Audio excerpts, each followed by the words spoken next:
Hey everybody, I am doing your weekly zodiac element signs. This is the reading for the fire signs for the week of the 21st through the 27th. And I am just shuffling now. Normally I lay out the cards beforehand, but I'm going to go ahead and shuffle with you on recording. I want to note that there is somebody coming through right now who is an older male, probably in his 60s. I think he recently passed away from a heart attack or something with the heart. He is not at rest. He is reaching out to somebody. I don't know if he was a fire sign, or since it's coming through with the fire sign reading, I have to think that you as the relation is the fire sign.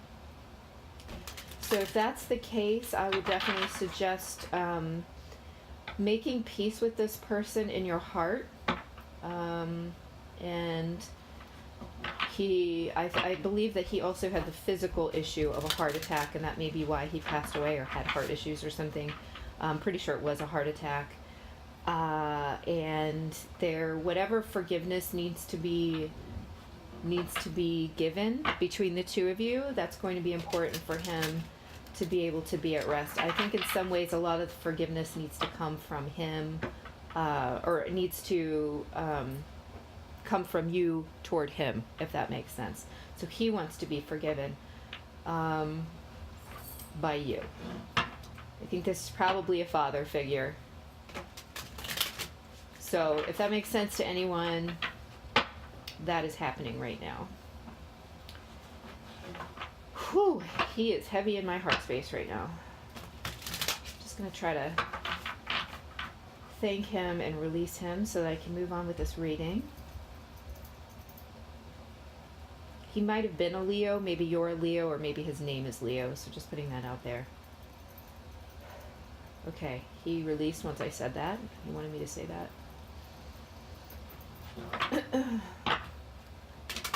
Okay. Fire signs, advice for this week.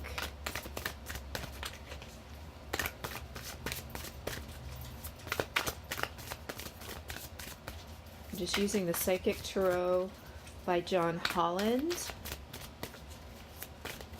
And honestly, I was never attracted to this deck at all. Like, I didn't buy it until it was on sale for $7. And I have to tell you, it's become one of my go-to decks because my intuitive reading, for whatever reason, it's just like it flows so easily with these cards. And I have never really been attracted to the artwork on them. But I don't know. I don't know what it is. Oops. Okay.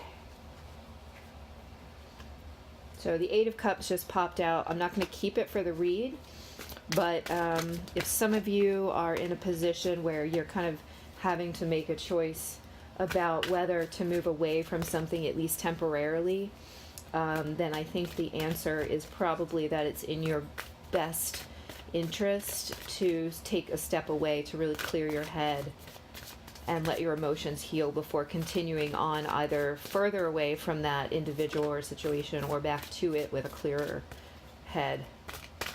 Okay, let's get this done here. All right.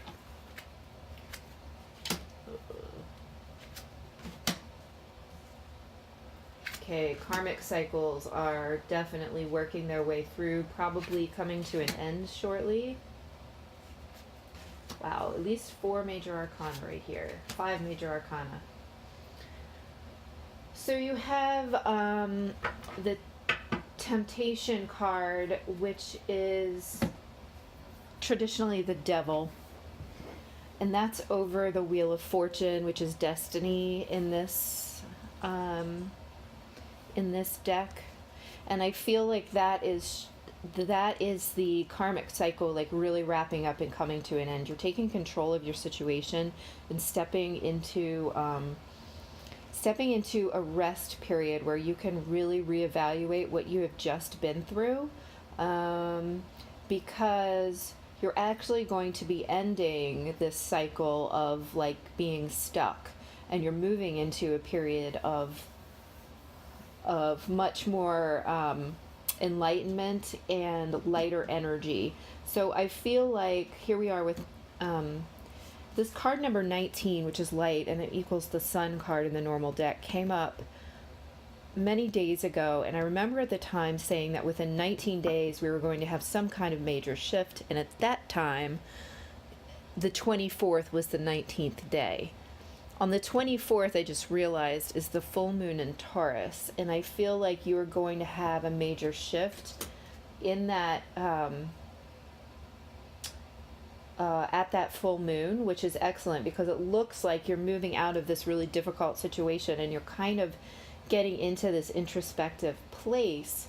And this shift is going to occur, which is going to cause a complete change in your perspective on certain issues. And I really feel like the issues that are coming up are going to involve you taking your power back from some source, whether that is like a deeply rooted family trauma or family karma, or just like family patterns.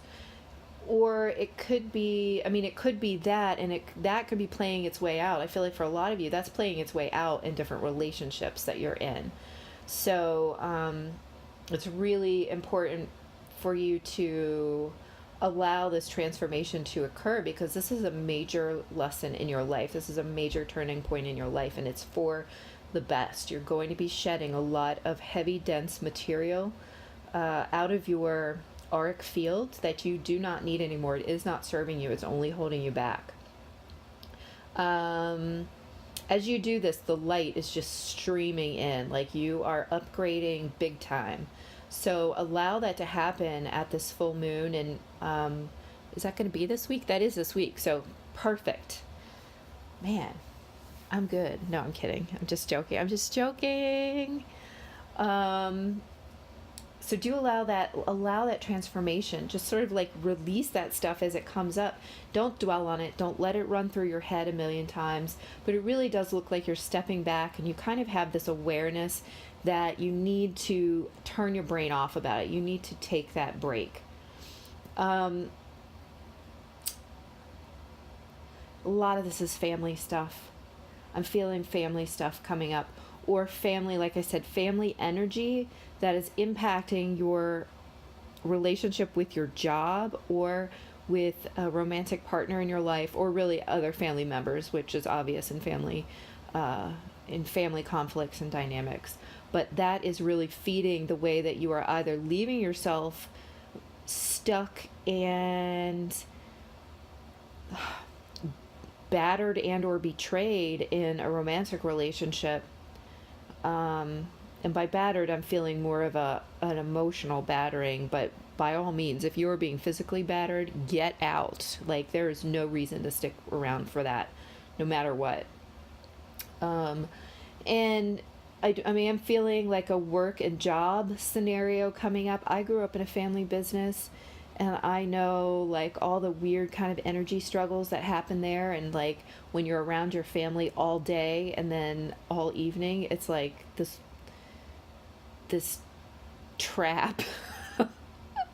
And there are power struggles happening there as well that you are mentally stepping back from, which is good, because this is again allowing you to accept this energy coming in that's giving you this new perspective, and allowing you to step out of some of this dark, murky energy and really receive the energy of this full moon and of the fifth dimension, the rainbow frequencies from the fifth dimension. Underlying all this, I have the card for heartache and loss. And I feel like in so many families, I have to tell you, I went through this morning with in my meditation. I won't get too personal here, just because I don't want to blow up my family spot, and also I don't want to make this too long, and also nobody wants to hear about me. But in any case, I found that my parents, they have inner children too, just like we all have inner children, and they're suffering their own battles, which is not so crazy to imagine, but it's like I found so much fear of losing the people that support in one of my parents. Again, I'll be vague, so in case they listen to this. And it's like this underlying heartache and loss of the expectation of loss and the fear of it and the grasping on so hard to other people and the people in the family that literally the need to control was so out of control and making everyone else miserable. So I feel like there's a lot of this going on in the family dynamic, and there may be something important for us to learn as a collective about releasing control of your own destiny, about allowing the divine to control that. And when you do that, you stop bringing in these stories and these timelines that are full of heartache and loss. I mean, loss is going to happen. We are carbon-based beings. We're not going to live forever in this body. Our energy lives forever, but our bodies don't, at least not right now. And there's this intrinsic fear of the loss of that just can destroy lives if they are not, if the person is unable to be in acceptance of it, and they're looking for permanence in a intrinsically impermanent situation, right? And I feel like that is one of the struggles that's playing out through the family dynamic, because you have different generations, and as you grow older, obviously some move on and some are left behind, and it's just that constant circle of life, the need to acknowledge the wheel of life, and the need to acknowledge the cyclical nature of things, and not fear it and not block it because of our own need to control it, and really because of our own fear of the hurt that it brings. Of course, everyone goes through grief when these things happen, but it's like when you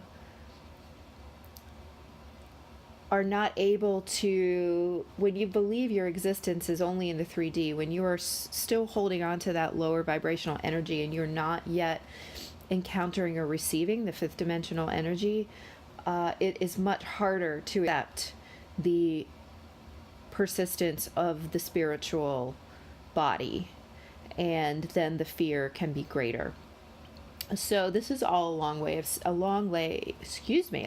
saying this week may be about family issues and how those are playing out in the rest of your life.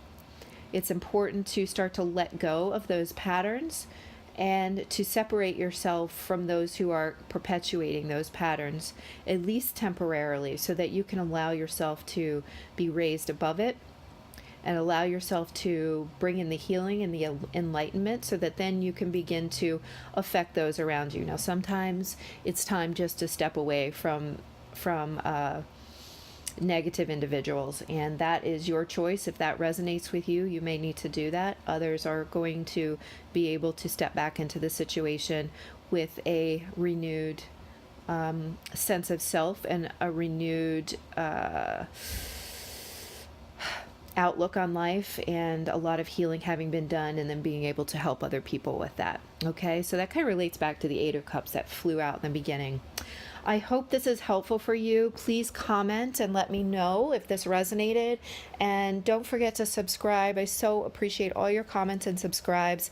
I am just a few subscribers away from 100, which is so teeny tiny in comparison to the rest of YouTube. But I literally don't care. It's a huge milestone for me, because I never thought I would be able to do a YouTube channel.